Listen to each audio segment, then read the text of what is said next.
You've probably seen a number of medical professionals about your peripheral neuropathy pain, perhaps tried various prescription drugs, but despite everything you've tried, your pain still exists.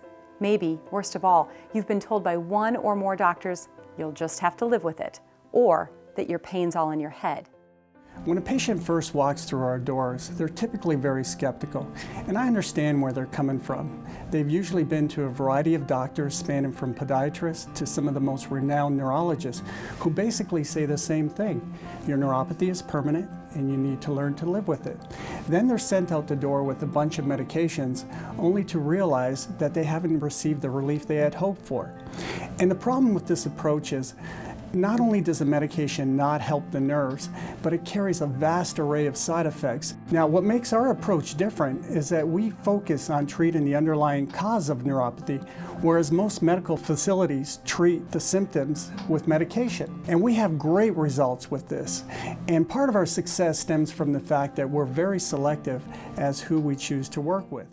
Basically, the body's nervous system is made up of two parts: the central nervous system, which includes the brain and the spinal cord, and the peripheral nervous system, which are the connecting nerves running from the brain and spinal cord to the rest of the body, including your hands and feet.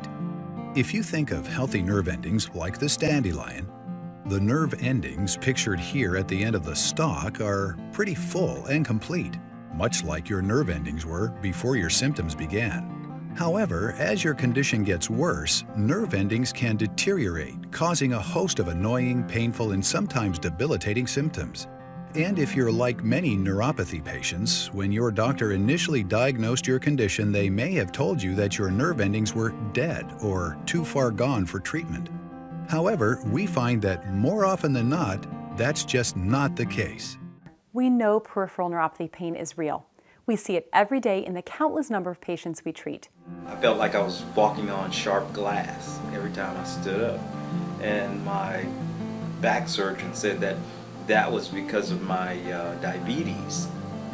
And it would just progressively get worse. And I'm like, oh Lord, if this gets worse, I don't know if I can handle it. I'm able to do a lot. In fact, I usually do swimming pool therapy 3 times a week.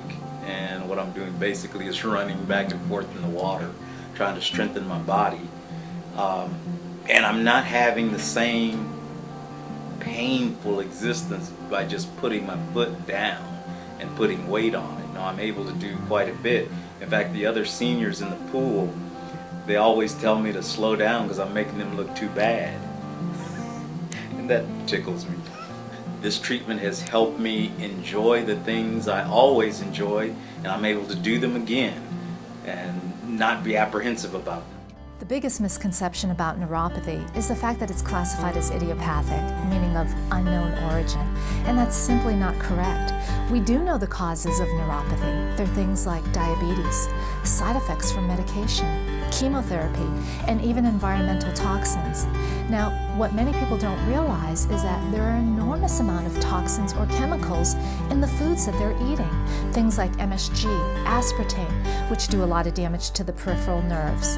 In their personal care products, they have chemicals like methylparabens, and even in their mouth, their silver fillings have large amounts of mercury, which do an enormous amount of damage to the peripheral nerves and to the nervous system. As far as the causes of peripheral neuropathy, those can vary.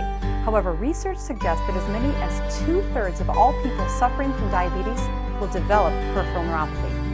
Neuropathy can also commonly develop as a result of using statin or cholesterol-lowering medications, blood pressure medications, and is a common side effect for people undergoing chemotherapy or radiation therapy. Additionally, neuropathy can result from spinal-related conditions like stenosis, herniated discs, and sciatica. And oftentimes the condition is misdiagnosed as plantar fasciitis, Morton's neuroma, and restless leg syndrome. We utilize a gentle, proven approach to treating neuropathy without surgery, non-invasively, and completely drug-free. At the core of our care is a multidisciplinary approach that includes 5 critical keys for defeating peripheral neuropathy. Those include increasing circulation and oxygenation to the nerves. This is accomplished with the use of specialized laser technology that increases circulation by 300 to 500%, dramatically increasing oxygen concentration in the tissues. A closer look illustrates how the use of laser therapy and infrared diodes can help heal the body. At the basic level, all cells in the body have a miniature power plant within, called the mitochondria. This is where our cell's energy is produced. The technical term for this energy is called adenosine triphosphate, or ATP for short.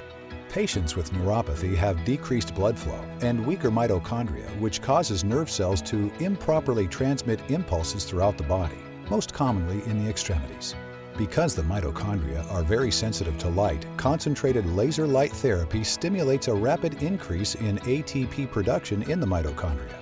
With this intense increase in energy production, the light frequencies greatly improve blood flow as well as the production of oxygen, nitric oxide, enzymes, and other vital elements to help the body's nerves heal naturally on a cellular level. The result is a cascade of beneficial chemical reactions throughout damaged nerve cells that stimulates healing. Finally, you may be asking, should I wait? Give us a call today and reserve one of our new patient consultations.